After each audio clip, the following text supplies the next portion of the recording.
भारत को कैसा पारस पत्थर बना दिया है नरेंद्र मोदी। मनीष जी जिस समय अमेरिका गया अफगानिस्तान से, तो अफगानिस्तान तो बिल्कुल लुटा पिटा था। उसका तो ना उसका कोई महत्व था, ना उसका कोई उसकी मुद्रा का कोई महत्व था। वो तो एक अराजक स्थिति थी। और जिसपे नाच रहे थे यहाँ के खैराती, यहाँ के कट्टरपंथी, पाकिस्तान का प्रधानमंत्री इमरान खान, कि अब तो अफगान अफगान आ गया और कश्मीर में कब्जा कर लेगा। वो अफगानिस्तान भारत के चरणों पे क्यों लौटने लगा और उसको क्या फायदा हुआ, जरा दर्शक एक चीज और समझ लें कि मनीष जी आज पाकिस्तानी सर रुपया उन जो है उन वो। पठानों की तो बात कर रहे हैं ना आप, जो पठानों की बात कर हाँ रहे हैं, जब जो हवाई जहाज में लटक लटक के गए थे वो। हाँ हाँ, पहिए पे लटक के भागे थे। वो चरणों में लौटने लगे नरेंद्र मोदी के, बिल्कुल बिछे हुए हैं। और वो काम भी कर रहे हैं, वो काम भी कर रहे हैं, उसको बोला नहीं जाएगा। तो मनीष जी ये समझ लें कि पाकिस्तानी रुपया आज की तारीख में $1 का 272 रुपए, पाकिस्तानी रुपए की हैसियत यह है। और ताजुब होगा कि $1 अफगानिस्तान का जो रुपया है, $1.89 है। यानी समझिए करीब करीब पाकिस्तान से कितना मजबूत है अफगानिस्तान, कि वो $1 में अफगानी रुपया 89 रुपए का मिल रहा है, $89 का। और पाकिस्तान का 272 रुपए। तो ये तो दुनिया के छोड़ दीजिए, ये अफगानिस्तान के सामने भिखारी हो गया। और उस पर एक और डेवलपमेंट बता दूं कि मनीष जी, पाकिस्तान को कोयला जो है वो अफगानिस्तान से मिलता था और वो पाकिस्तानी रुपया ले लेता था। इस महीने उसने मना कर दिया, उसने कहा तुम्हारा रुपया हम नहीं लेंगे, हमको डॉलर में पैसा दो, तब हम कोयला देंगे तुमको। ये अफगानिस्तान पाकिस्तान से कह रहा है। जो ये वो पाकिस्तान जो अभी साल भर पहले तालिबान के आने पे नाच रहा था घुंघरू बांध के कि अब तो सब हमारे मनी का होगा और कश्मीर पर कब्जा हम कर देंगे। तो वो तालिबान जो है पानी भर रहा है इनको। और उसने कह दिया कि कोयला जो है हम तुमसे तुमको रुपए, तुम्हारे रुपए पे नहीं देंगे, हमको डॉलर में दो। और $89 उसका उसका रुपये की इसकी ये हैसियत है। तो ये मेन चीज है। बाकी बली जी जो आपका सवाल था क्या था, एक बार फिर से दोहरा दीजिए। दो चीजें थी सर। एक जो भ्रम बनाया गया एक मरघटिया को लेकर के कि उससे बेहतर हमारे पास कुछ है नहीं, हमारा कॉन्फिडेंस तोड़ने के लिए। जबकि दक्षिण से उत्तर तक हमारे पास जो ये मूर्ति कला, जो मंदिर कला है, जैन मंदिर हमने जो देखे गुजरात में जाकर के, अभी महाराष्ट्र होकर के आया, बिहार में भी बहुत सारी चीज, जो वैशाली जो है वो मुझे लगता है कि दुनिया को दिखाने के लिए वो लाजवाब चीज है। कोणार्क का मंदिर कितना दिखाऊं, दक्षिण में तो एक से एक मंदिर है, देख नहीं पाया हूं आंखों से। जिन तस्वीरों को देखता हूं, वीडियोस देखता हूं, तो लगता है कि इतना सब कुछ गौरवपूर्ण हमारे पास स्थापत्य कला था।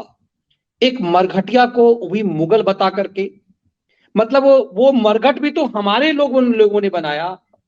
यदि ऐसा कुछ था तो उन उज्बेकिस्तान, तजाकिस्तान, किर्गिस्तान में ऐसा स्थापत्य कला क्यों नहीं है? और सबसे बड़ी बात यही, यदि मुगलिया था तो पाकिस्तान में कुछ बना लिए होते। तो ये क्या खेल था कि लोग लिख रहे हैं कि 70 साल में क्या बना लिया इस मुगलिया कल्चर ने। और ये जो एक भ्रम फैलाया गया भारत के अंदर कि ताजमहल से बेहतर हमारे पास कुछ भी नहीं है दुनिया को देने के लिए, दिखाने के लिए। मोदी युग में वो कल्चर भी खत्म हो गया। अब गीता दिया जाता है, आगे से राम मंदिर दिया जाएगा, का जो नक्शा है वो दिया जाएगा। मोदी काल में इस बदलाव के भी तो मायने हैं सर, इस मेंटल नहीं लेवल की। ये हाँ, ये बदलाव तो बहुत बड़ा है मनीष जी। और सबसे खास बात कि आपने कहा कि जहां से आए थे उज्बेकिस्तान, उज्बेकिस्तान कजाकिस्तान नहीं मनीष जी, इस दुनिया के जो 56 इस्लामी मुल्क हैं, कहीं पर भी वो वास्तुकला स्थापत्य कला नहीं मिलती, कहीं नहीं मिलती। किसी भी देश में चले जाइए, वो मिस्र की जो इनके बड़ी ब्लू मॉस्क बड़ी मशहूर है, तुर्की की ब्लू मॉस्क, वो भी एक हिंदुस्तान के मंदिरों के आगे कहीं ठहरती नहीं। हिंदुस्तान के जो मंदिर है वो एक पहेली है एक तरह से। तो उस पर तो मनीष जी बहुत लंबी चर्चा हो जाएगी। तो ये लुटेरे गुंडे, अब अनपढ़ गवार टाइप के लोग आए और जिन्होंने लूटपाट करके हम 567 टुकड़ों में बटे हुए थे। जरा कल्पना करिए कि हिंदुस्तान 567 टुकड़ों में हो तो क्या हाल होगा उसका। जो एक दूसरे से जलते लड़ते रहते थे, उसका लाभ इनको मिला। और जब जब कोई संगठित हो गया, तो चाहे वो दक्षिण में शिवाजी हो, उत्तर में गुरु गोविंद सिंह और राजा रंजीत सिंह हो, एक हरि सिंह नलवा मनीष जी, उसने इनको काबुल तक मारा था दौड़ा दौड़ा के, काबुल तक ये भागे थे पठान। तो इनके, ये बहुत कायर और वैसी कौम है। तो ये असल में जो अभी आपने मनीष जी बात की वो उस बात से जुड़ती है कि ये यहाँ पे खैरातियों ने जो टुकड़ों पे पल रहे थे और जिनको एक तरह से ग्रूम किया गया, मैंने कहा ना कि वो अबुल कलाम ऐसा मदरसा छाप, वो 13-14 साल यहाँ शिक्षा मंत्री बना रहा, तो उसी में दीक्षित हुए। वहीं पे इन्होंने ये जानबूझकर गढ़ा, दो चीजें गढ़ी। एक तो जो आपने मंदिरों वाली बात की, इसको गढ़ा। और मनीष जी जो अभी आपने थोड़ी देर पहले कही कि एक मजबूत पाकिस्तान का होना भारत के लिए बहुत जरूरी है, ये इन्हीं वामपंथियों का, इन्हीं कम्युनिस्टों का, इन्हीं कांग्रेसियों का गढ़ा हुआ एक मुहावरा था कि मजबूत पाकिस्तान जब था तो वो रोज यहाँ बवाल कराता था, रोज यहाँ आतंकवादी भेजता था, पूरे देश में बम विस्फोट होते थे, आतंकी हत्याएं करते थे। हर कश्मीर तो हफ्ते खैर जल ही रहा। हर हफ्ते कभी दिल्ली में सरोजनी नगर, मतलब दिल्ली की अलग अलग कॉलोनियों में, अलग अलग बाजारों में, जयपुर में, बेंगलुरु में, पटना में, हर जगह ब्लास्ट होते थे जब थोड़ा मजबूत पाकिस्तान था। और उसके बाद आज तक किसी जिहादी ने उसे कंडेम नहीं किया। आज सबने गजब चुप्पी लगा दी है पाकिस्तान की बर्बादी पर, ये जिहादी कुछ बोलते क्यों नहीं है। बिल्कुल एकदम मुर्दे की तरह शांत है, मुर्दे की तरह मौन है। असल में मनीष जी मैंने कहा ना कि ये तो सोचते हैं कि ये कहें तो क्या कहें, तो इनको भाई कि एक मोदी कुछ नहीं आता, मोदी ये अर्थनीति फेल हो गई, विदेश नीति फेल हो गई। अर्थनीति पे कल बात करेंगे मनीष जी, हम लोगों ने कहा था कि भारत की एक उपलब्धि बताएंगे, लेकिन अब उस पर हम लोग कल बात करेंगे। आज तो पाकिस्तान का मुद्दा था, मनीष जी ने कहा कि बहुत से लोग इसी की मांग कर रहे हैं, तो मैंने कहा पाकिस्तान का बहुत जरूरी है कि आप समझिए कि ये जो घटनाक्रम मैंने बताया, ये बता रहा है कि नरेंद्र मोदी की छाती भले 156 इंच की हो, लेकिन दिमाग जो है वो 156 इंच का है। ये समझ लीजिए आप कि कैसा नचाया है कि ये भंगी बना घूम रहा है पड़ोसी हमारा। और इसको अभी पानी नहीं मिलेगा मनीष जी, अभी इसको उबरने में बहुत, उबरेगा ही नहीं मेरे ख्याल से, ध्वस्त होने की कगार पर है और ये खत्म होने जा रहा है। मनीष जी किस हालत में पहुंचा दिया, जरा सोचिए कि दर्शक ये जान ले कि पिछले साल 2022 में पाकिस्तान में मनीष जी कुल कुल 13 लाख मोटरसाइकिल बिकी। और ये दर्शक जान ले कि पाकिस्तान जो है वो 25 करोड़ की आबादी है, हमारी 135-140 करोड़ है। तो हम उससे समझिए करीब छह छह गुना भी नहीं, 5 गुने से कुछ ज्यादा है, 5-5.5 गुना बड़े हैं। तो लेकिन वहां कुल 13 लाख मोटरसाइकिल पूरे 2022 में बिकी। और दर्शकों को ताजुब होगा कि इस साल जनवरी 2023 में 12 लाख मोटरसाइकिल केवल एक महीने में बिकी हैं, केवल एक महीने में। और एक आंकड़ा दे दूं पाकिस्तान को किस हालत में पहुंचा दिया नरेंद्र मोदी ने, कि 2022 में मनीष जी वहां पे कुल पूरे साल में 11,000 कारें बिकी, 11,000 कारें। और हिंदुस्तान में 2022 में 3,65,000 कारें बिकी। मतलब समझ लीजिए कि 32-33 गुना ज्यादा हमसे, हम उससे 5 गुना ज्यादा बड़े हैं। लेकिन तो ये मनीष जी बताता है कि ये उस चीज को भी कि ये हमारी आर्थिक स्थिति को भी बताता है। जो खैराती चिल्लाते हैं कि देश में बड़ा बेरोजगारी हो गई, महंगाई हो गई, लोग तबाह हुए जा रहे हैं, अर्थव्यवस्था बर्बाद हो जा रही है, ये एक इस तथ्य को भी उजागर करता है कि हम कहाँ है, पड़ोसी को हमारे कहाँ पहुंचा दिया है नरेंद्र मोदी ने।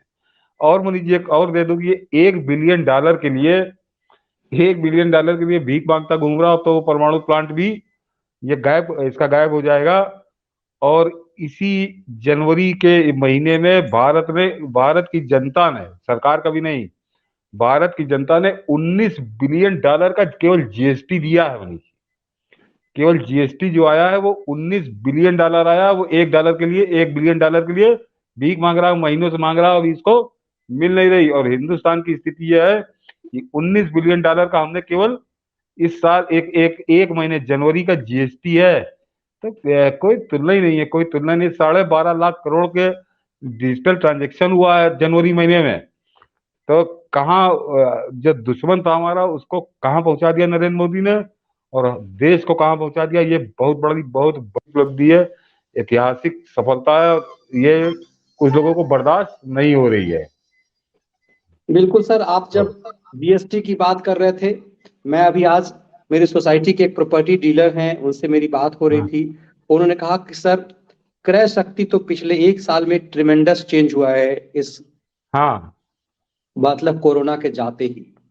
लेकिन आखिरी सवाल से इस चीज को लेकर के हमारा और आपका प्रयास, हम दोनों सतीश जी और हमारा प्रयास विशेष रूप से ही होता है कि परसेप्शन के इस खेल को कैसे काटा जाए। जॉर्ज सोरोस जो कि हाँ पैसा ठूस ठूस करके ये पेट पे हाँ लात खाए हुए खैराती कुमारों को अभी जो पेरिस और लंदन घुमा घुमा करके कर रहा है कांड, इस परसेप्शन को समझिए कि इन लोगों ने क्या बनाया कि रोजगार नहीं है, क्रय शक्ति खत्म हो गई है, लोग जो हैं ये दो दो कौड़ी के चिरकुट, वो तापसी पन्नू और ये सब कह रहे थे फिल्म देखने की हैसियत नहीं है तो बाइकाट बाइकाट चिल्ला रहे हैं। लोगों ने दिखा दिया कि क्या क्या हैसियत है। तो ये जो खेल हो रहा था पाकिस्तान हमारे चारों तरफ, चाहे वो लंका की छोड़ दीजिए, पाकिस्तान बांग्लादेश छोड़ दीजिए, चाइना की भी बदहाली है। और अभी तो जो कल हम लोग परसों जो हम लोग कह रहे थे कि फ्रांस, रसिया, अमेरिका ये सब भारत से बाजार की बात कर रहा है। आखिरी सवाल सर इस चीज को, जो कि पाकिस्तान पे आज का विश्लेषण था, इस पाकिस्तान के लिए कहा जाता था, ये जरूरी इसलिए भी है इस भ्रम को समझा जाए कि मुसलमान हैं तो ताकतवर होते हैं। पाकिस्तान बना, इतना छोटा देश है, शक्तिशाली है, हॉकी में हमसे जीत जाता था, क्रिकेट में जीत जाता था, परमाणु हमारे साथ परमाणु बम बना लिया। तो एक भ्रम बनाया गया कि इस्लामिक होने के कारण, जबकि भौगोलिक स्थिति ऐसी थी कि जैसे बिहार बंगाल के लोग की जो शारीरिक बनावट होती है, पूर्वोत्तर ले लीजिए, आसाम की तरफ चले जाइए तो और छोटे कद के होते हैं थोड़े से शारीरिक रूप से उनकी बनावट। वैसे यदि आप इधर की तरफ चले जाइए तो हमारे यहाँ पंजाब ले लीजिए, तो उसके आगे आप उसके पंजाब को चले जाइए, पश्चिम में और बढ़ते जाइए तो थोड़े से बलिष्ठ लोग होते हैं शारीरिक रूप से। जो उपजाऊ एरिया हमारा था हमारे ही देश का, वो पाकिस्तान को चला गया। आज उस उपजाऊ भूमि को बर्बाद कर दिया इन कटोरिस्तान के लोगों ने। और वही इस्लामिक कंट्री है, मजहब तो नहीं बदला उसने, वही उपजाऊ भूमि है, वही शक्तिपीठों की हमारी जमीन है, वही लंबे लंबे कद वाले लोग हैं। भीख मांगने के लिए तो सर कहते हैं ना, सिख जो होते हैं बड़ा बलिष्ठ होते हैं, आमतौर पर हम कहते हैं कि सरदार जो सिख होते हैं वो भीख नहीं मांगते, शारीरिक बनावट उनकी ऐसी है कि ये भी एक मेंटल लेवल भी होती है।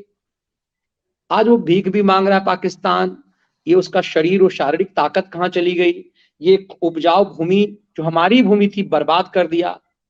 तो ये क्या, ये मजहब का नशा इस स्तर तक ले जाता है? पाकिस्तान से भारत के जिहादियों को भी कुछ सीखने की जरूरत है क्या? ये कंक्लूड जो है इसी सवाल के साथ करें आपके साथ। हाँ, जरूरत है मनीष जी सीखने की, लेकिन ये सीखेंगे नहीं क्योंकि मजहब का नशा जो है बिल्कुल इनके भी ऊपर भी पूरा सर चढ़ के इनके बोल रहा है, सर चढ़ के इनके बोल रहा है। मैंने जो अभी मनीष जी देश की तरक्की की बात की, उसका लाभ इनको भी तो मिल रहा है, लेकिन इनको इससे मतलब नहीं है। ये मैंने कहा ना, जब जब ये जैसे पुराने किसी बुजुर्ग से पूछिए या पढ़ने को मिल जाएगा, 47 में ऐसे ही नशा चढ़ा था कि लेके रहेंगे पाकिस्तान और लड़के रहेंगे पाकिस्तान और बन के रहेगा पाकिस्तान। उत्तर प्रदेश में बहुत से गवाह उसके मिल जाते हैं क्योंकि ये उत्तर प्रदेश बहुत जड़ था, उसको यूपी और बिहार बहुत बड़ी जड़ था पाकिस्तान बिल्कुल। बनने की। जिंदा जरूर बम्बई में था, लेकिन उसके जो जहरीले सांप थे वो यहीं थे। तो ये वही लोग हैं ना जिनके बाल बच्चे भूखों मर रहे हैं, सड़क के लिए लड़ रहे हैं आटे के लिए सड़क पे। तो ये जाहिल कौम है। और मनीष जी, जो बहादुरी की आपने बात की, तो मैंने हिंदुस्तान का उदाहरण दिया कि तब 567 562 कितनी स्टेटों में बटा हुआ था, उसका इनको लाभ मिला और वहां भी कभी कोई मजबूत मिल जाता था। सिख तो चलिए गुरु गोविंद सिंह, रणजीत सिंह का मैंने गिनाया। महाराष्ट्र तो मनीष जी ऐसी कुछ छवि नहीं ना, शिवाजी तो बहुत छोटे कद के, उनकी कदकाठी थी। और शिवाजी को भी छोड़ दीजिए, हमारे यहाँ एक सुहेलदेव राजभर हुए हैं, राजा सुहेलदेव राजभर, उन्होंने मार के वही कबर बना दी थी। ये अलग बात है कि यहाँ पे इन खैरातियों ने, इन कम्युनिस्टों ने, इन वामपंथियों ने खूब उसको पूरा, तो अब उसका वो उसके नाम से दरगाह बनी हुई है। सरार मसूद वो यहाँ आया था, उसको मार के उसकी कबर बना दी थी, सुहेल देव राजभर रही है।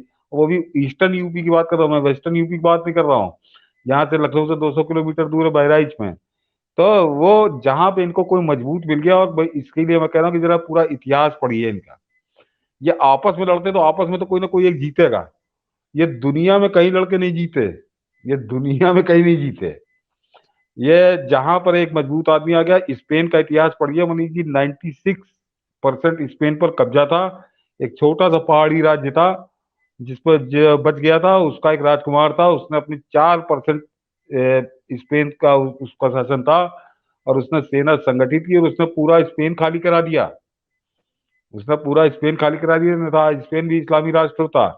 तो वो कहीं नहीं, ये धोखाधड़ी, धोखे से दगा करके इस तरह के काम ही कर सकते हैं। जैसे मोहम्मद गोरी ने पृथ्वीराज चौहान के साथ किया था, 3 दफे उसको माफ किया था, जैसे मौका पाया उसने उनको छोड़ा नहीं। तो ये दगाबाजी का इनका इतिहास है, दगाबाजी इनका हथियार है, ना ये बहादुरी में है, ना कलाकारी में है, किसी काम में नहीं है। और मैंने कहा तो कि हम लोग साथ ही साथ आजाद हुए थे, हमारे पास ज्यादा बड़ी आबादी थी, ज्यादा उपजाऊ भूमि वो लेके चले गए थे, लेकिन उनकी हालत क्या है नरेंद्र मोदी, अभी मैंने बताया कि भारत और उनमें क्या अंतर है, कि कहाँ हम पहुंच गए और कहाँ वो पहुंच गए। और भगवान ने चाहा तो नरेंद्र मोदी का ताप अभी इनको और झेलना पड़ेगा।